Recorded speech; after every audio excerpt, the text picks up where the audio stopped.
Welcome back to Catch Some Soulshine, and I'm here with Tena, a PhD writer, speaker, scientist, teacher, and she is passionate about vibrational communication. After her journey of loss, trauma, helplessness, including the heartbreak of losing a newborn, her husband's mental health crisis, and raising a disabled daughter. She found her way out of the victim game and into a life of clarity, connection, and joy.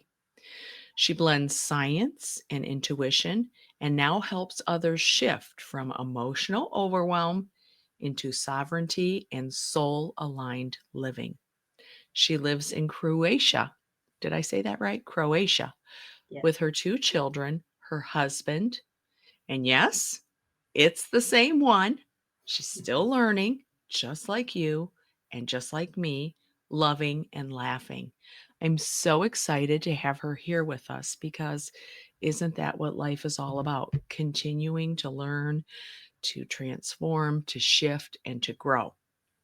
I want to invite you to a very special retreat that I'm having at my home in sunny Sarasota. It's November 15th, and it's an all-day, 12-hour inclusive retreat.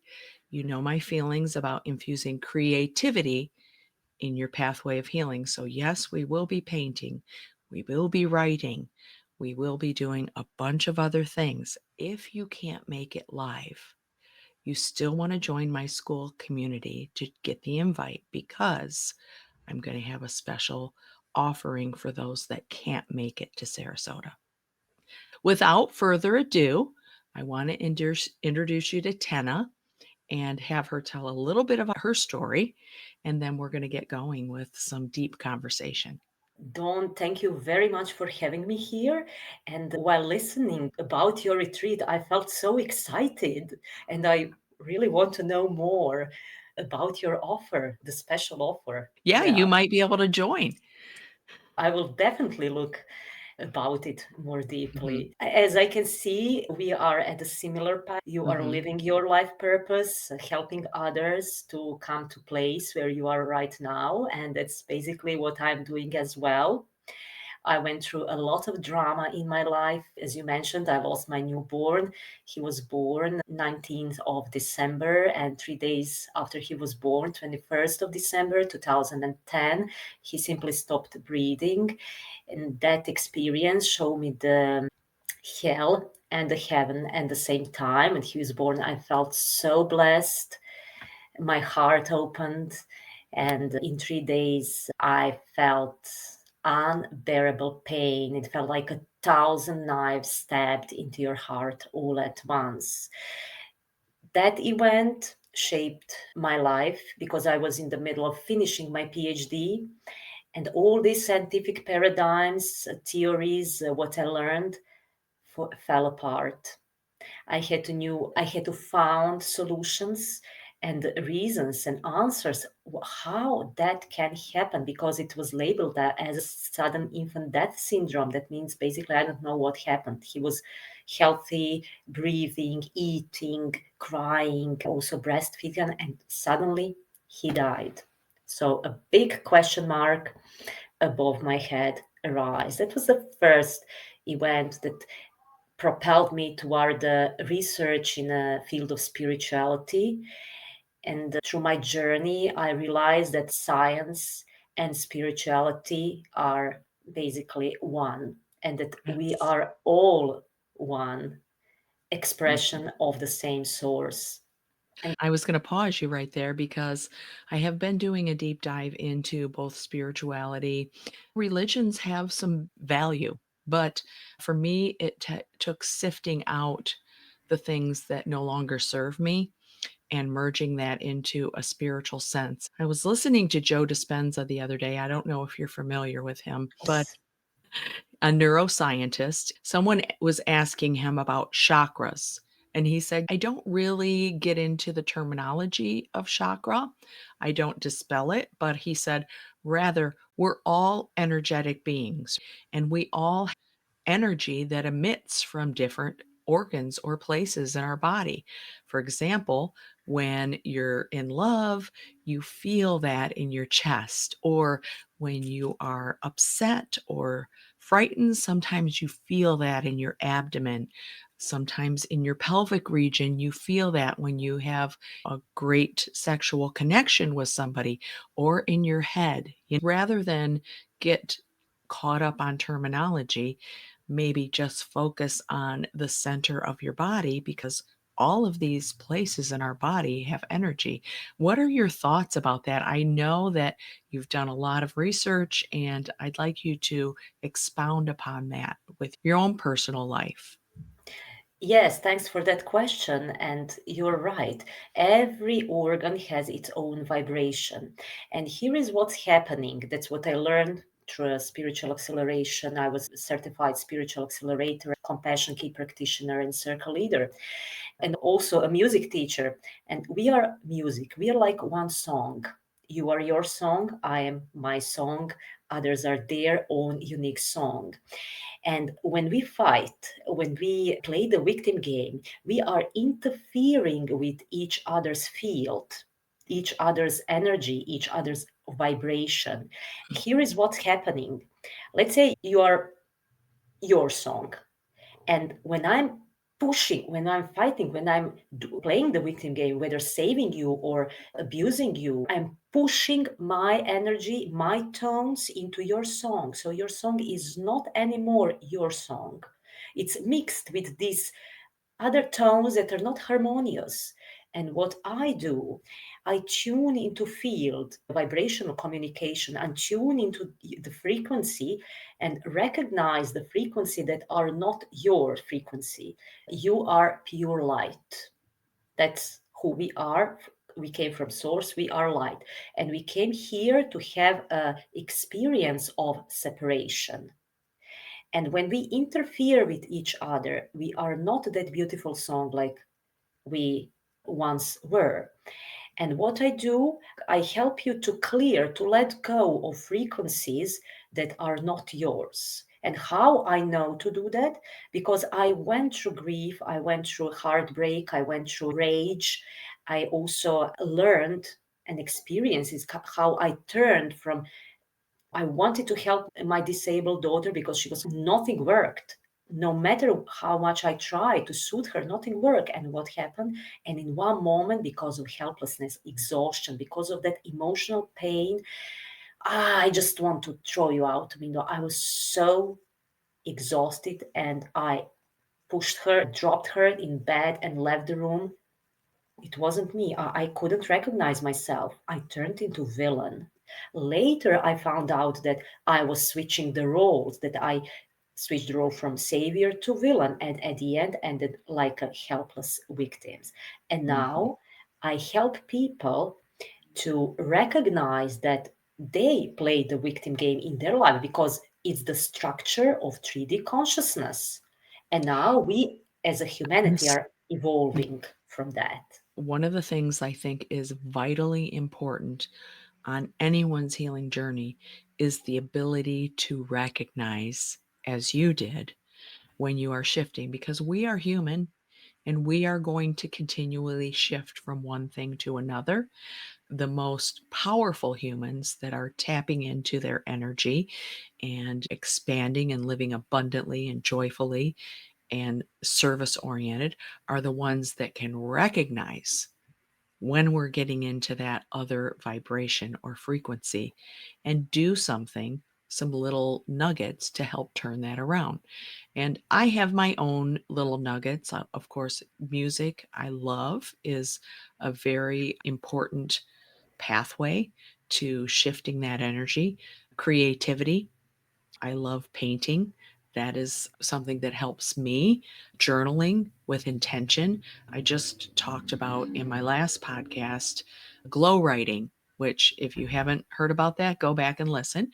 But we have different things. And I'd like to know what you have recognized with people or helped people recognize how they can shift that in a moment when they're finding themselves in that negative energy. Do you have any little pointers or tips for people?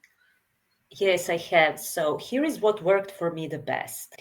First, when I felt triggered by something, person, or thought, or something, when I thought about my past and feel squeezing in my body, then I tuned, instead of going into reaction or looping the story in my head, I stopped myself. I took a deep breath, hold it a while, and let it go. That breath is the key to bring us back in a now moment. Here is what helped me with the breath: self directed compassion. When I said in third person, that's basically your higher self giving compassion to a wounded part of you. I'm so sorry you're sad. I'm so sorry your life is in mess. And by giving myself compassion for thoughts that arise, for emotions that I feel, the emotions became stronger, and I was giving myself compassion, and it just let go. That's how you can let go with the power of your heart, of your compassionate heart.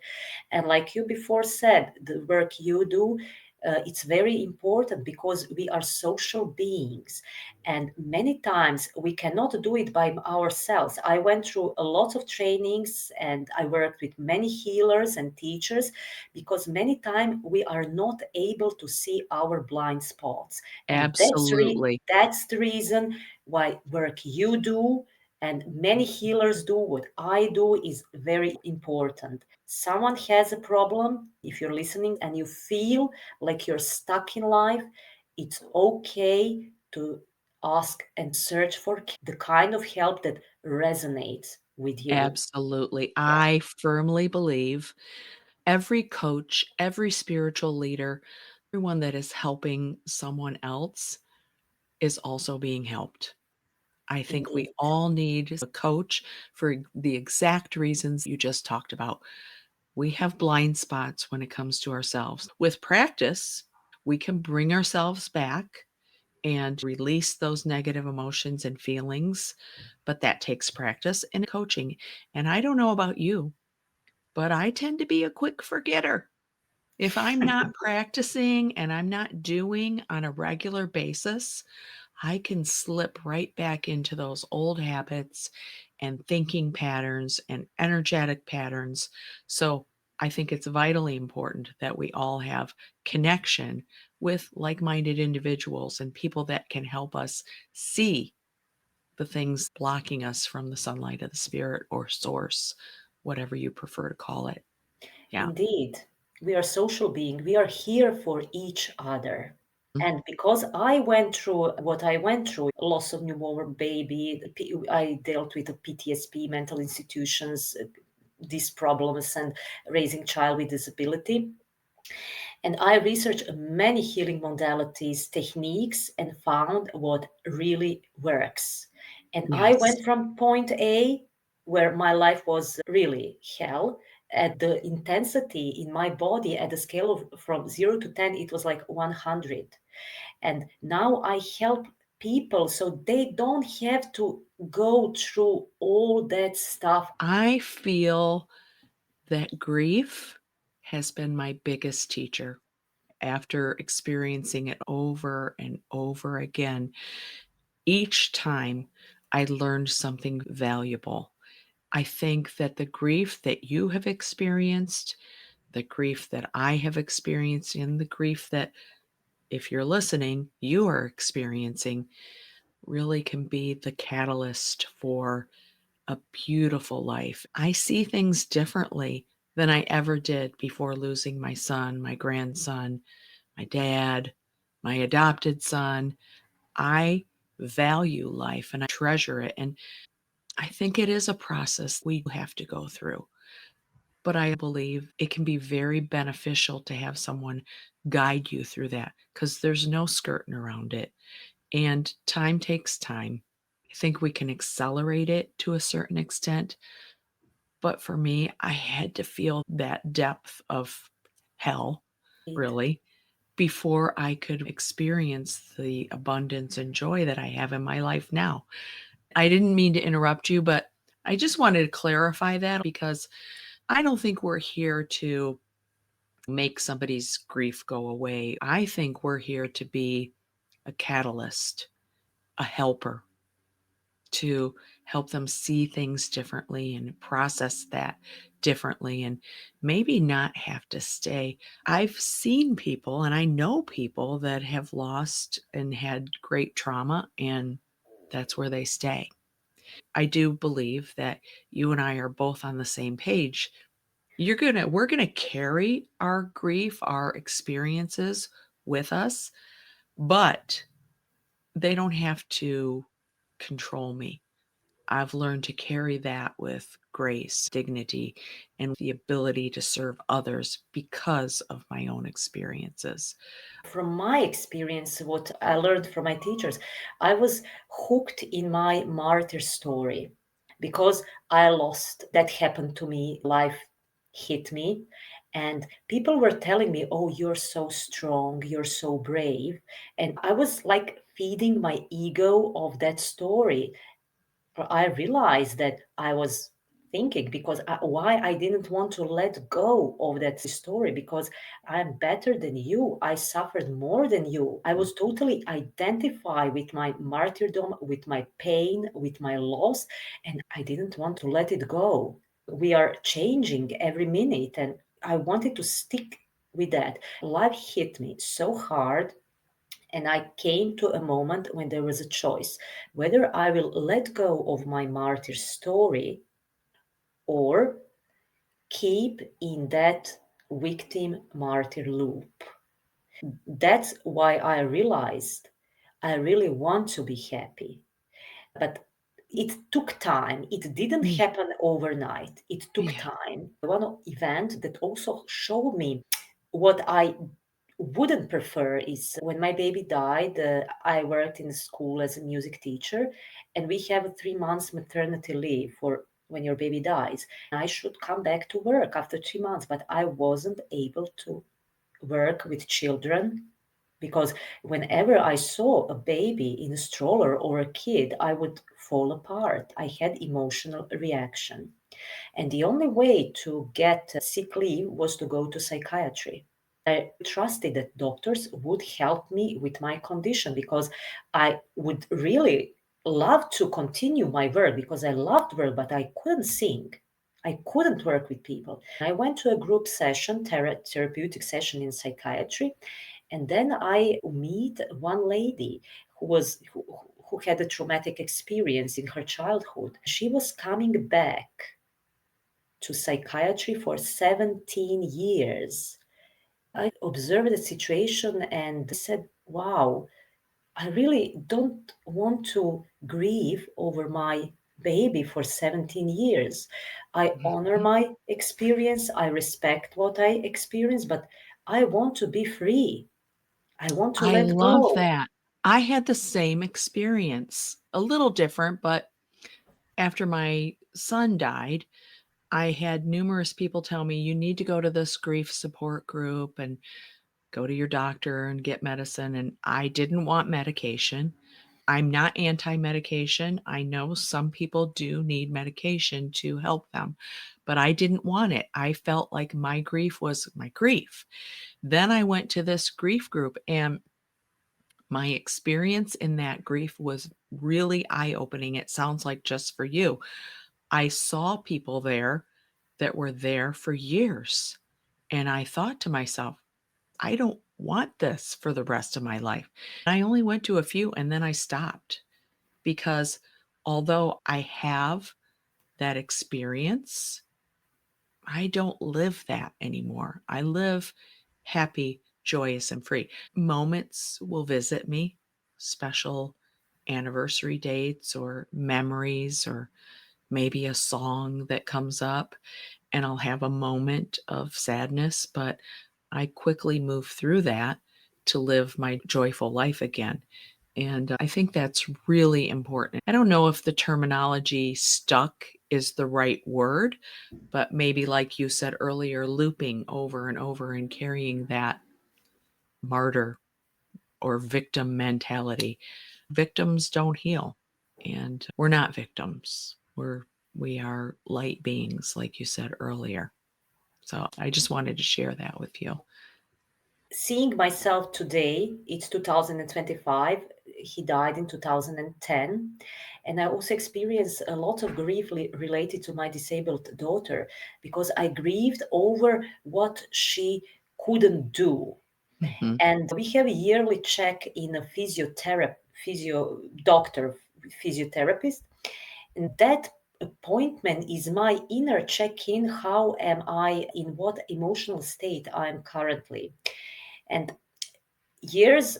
last year and years, I would feel some grief, some squeezing in my heart. This year I went to a physiotherapist. Nothing changed. She's still in a wheelchair. Nothing changed in her condition, but I didn't feel sad. And I said to myself, wow, I didn't have a bodily reaction. That's cool. That means that techniques or whatever I was doing, it actually works. And Absolutely. what I learned is, why couldn't I let go of a grief? Because my belief was, if I let go of grieving over my son, that will mean that I abandoned him. All that crazy belief stopped me from experiencing joy in my life. And how I check my emotional state, I observe reality.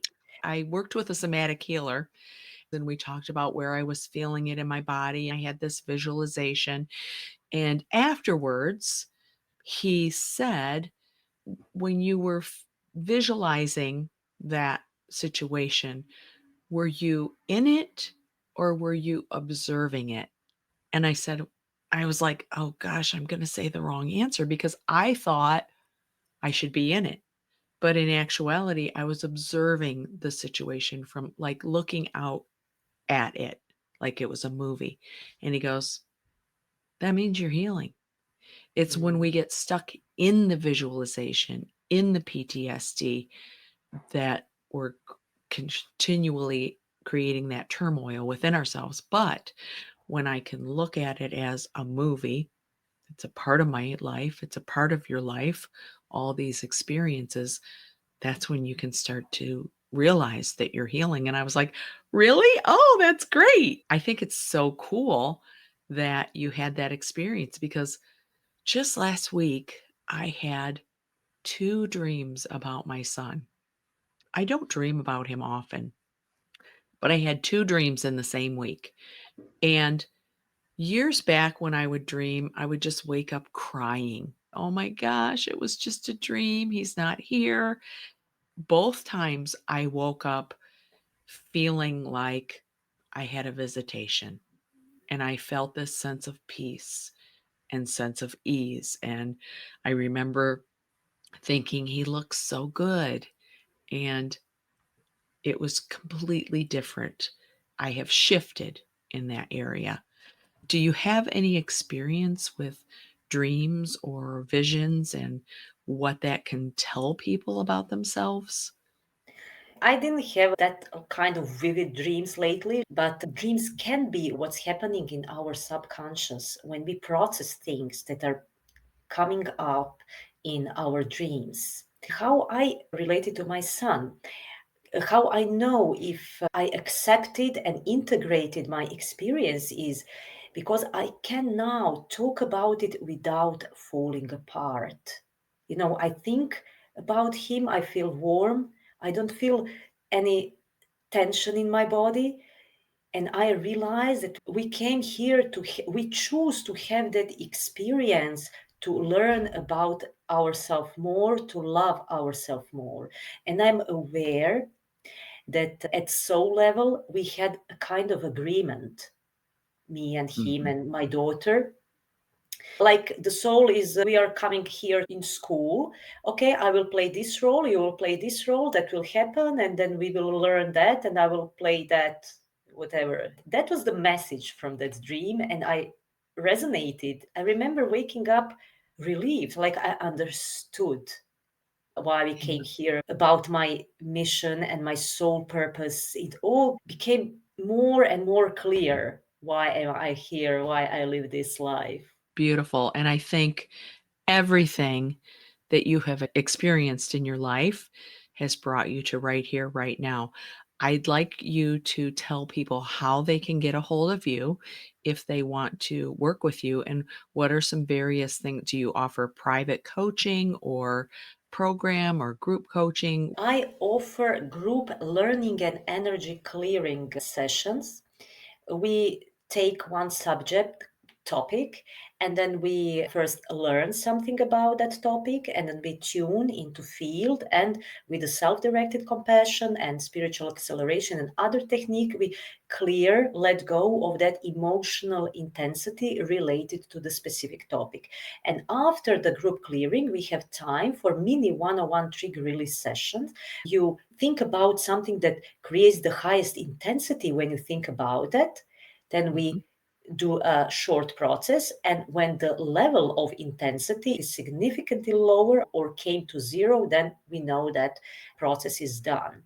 And also I work one-on-one in a 40 minutes energy clearing session. I guide you through self-directed compassion, and basically we start the process with compassion and with other processes. When the process is done, it's done. If you want to know how you switch between roles of victim, villain, and savior, and how to break free from drama, from triggers in your life, so you are embodied in your body and you feel peaceful no matter what's happening around you, I recommend to get that free ebook. And I will Yeah. put that in the show notes for people so they can find your ebook, down here below in the show notes. So don't miss that. You also have a website that I'm going to include in the show notes so that if people want to get in touch with you for an energetic session or group sessions, they can do that. I think you have some very